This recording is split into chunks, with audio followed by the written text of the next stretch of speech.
नमस्ते मेरे अध्यापक भाई बहनों और छात्र मित्रों।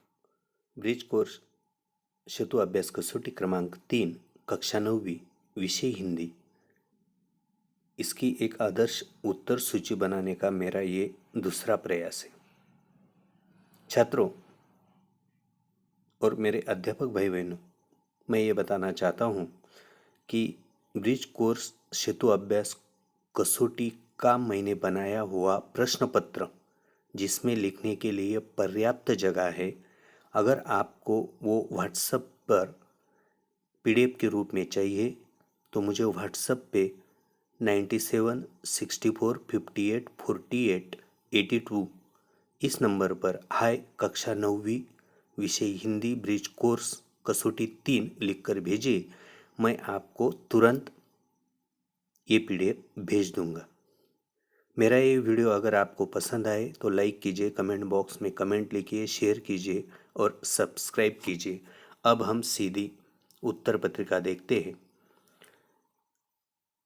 प्रश्न पहला है, निम्नलिखित पठित गद्यांश पढ़कर कृतियाँ पूर्ण कीजिए 6 अंकों के लिए। इसमें जो 2 अंकों के लिए है, निम्नलिखित कथनों को क्रमानुसार फिर से लिखिए।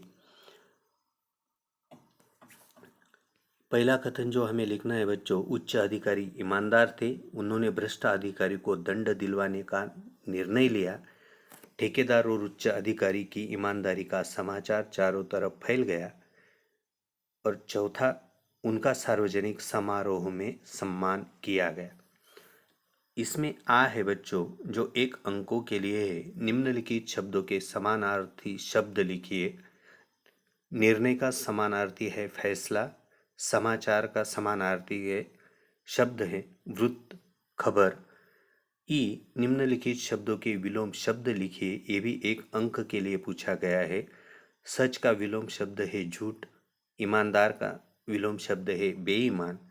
ये सवाल स्वमत अभिव्यक्ति का है, 2 अंकों के लिए। अच्छे कर्म का फल अच्छा ही होता है, इस पर अपने विचार स्पष्ट कीजिए। इसका जवाब देखते हैं। कहा जाता है कि जैसी करनी वैसी भरनी, हमें हमारे कर्म के अनुसार ही फल की प्राप्ति होती है। बीज बोए बबूल के, आम कहाँ से खाए। अच्छे कर्म का फल अच्छा और बुरे कर्म का फल बुरा ही होता है। हमें हर काम करते वक्त समाज मान्यताओं को हमेशा ध्यान में रखना चाहिए। कर्म अच्छा रहा तो ईमानदारी और साहस अपने आचरण में अपने आप आ जाता है। अंत में अच्छे कर्म का फल हमें अच्छा ही मिलता है। दूसरा सवाल है, निम्नलिखित पठित पद्यांश पढ़कर कृतियाँ कीजिए। ये 5 अंकों के लिए सवाल है। इसमें पूछे गए सवाल और उनके जवाब देखते हैं।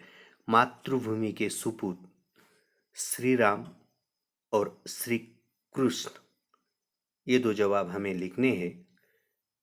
2, कवि की जुभा पर इसके गीत हो, मातृभूमि के गीत हो। 3, मातृभूमि के चरणों में इसे नवाना है। शीश या सिर दोनों में से एक लिख सकते हैं, दोनों भी लिख सकते। 4, मातृभूमि कवि के माथे पर यह है, चंदन है।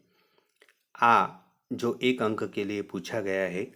निम्नलिखित शब्दों के लिंग पहचान कर लिखिए। गीत पुल्लिंग, 2 भक्ति स्त्रीलिंग। ये भी एक सोमत अभिव्यक्ति है छात्रों, जो 2 अंकों के लिए इसका जवाब लिखना है। मातृभूमि का सम्मान करना हम सबकी जिम्मेदारी है। इस विषय पर अपने विचार लिखिए। मातृभूमि का सम्मान और रक्षा हर भारतीय की जिम्मेदारी है। मातृभूमि हमें जल, अन्न तथा प्राकृतिक संसाधन देकर अपनी छाया में हमारा विकास करती है। हमारे पालन पोषण और चरित्र निर्माण में मातृभूमि की संस्कृति और परंपराओं का ही योगदान है। जब भी मातृभूमि पर संकट आता है, तब हमें उस संकट का डटकर सामना करना है या करना हमारा परम कर्तव्य है। तीसरा सवाल है छात्रों, निम्नलिखित अपठित गद्यांश पढ़कर 4 प्रश्न तैयार कीजिए, जिनके उत्तर गद्यांश में एक वाक्य में हो। ये सवाल बनाते वक्त छात्रों आपको इन चीज़ों पर ध्यान देना है। 4 ऐसे प्रश्न हमें तैयार करने हैं जिनके उत्तर गद्य उसमें ही हो और उन सवालों का जवाब एक एक वाक्य में ही हो। हम जो प्रश्न बनाएंगे उसके अंत में प्रश्न चिन्ह का होना आवश्यक है। सही विकल्प चुनिए, रिक्त स्थानों की पूर्ति कीजिए। ऐसे सवाल हमें बनाने नहीं है। उपरयुक्त गद्य खंड को शीर्षक दीजिए। ऐसे भी सवाल हमें बनाने नहीं। सवाल में जो प्रश्नवाचक शब्द है, कौन, कब, कहा, कैसे, क्यों, इन सवालों का आना जरूरी है। छात्रों,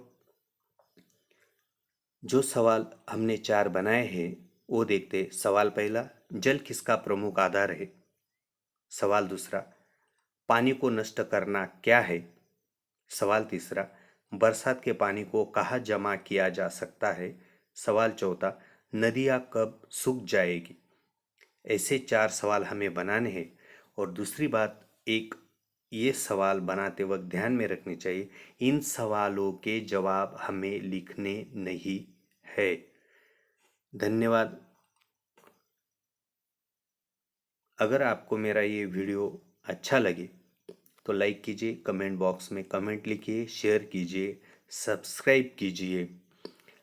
अगर आपको मैंने बनाई हुई प्रश्न पत्रिका चाहिए तो मेरे ये नीचे दिए गए नंबर 9764584882 इस नंबर पर मुझे व्हाट्सएप पर हाय करके लिखिए। मैं आपको तुरंत ही ये प्रश्न पत्र जरूर भेज दूंगा। धन्यवाद, धन्यवाद।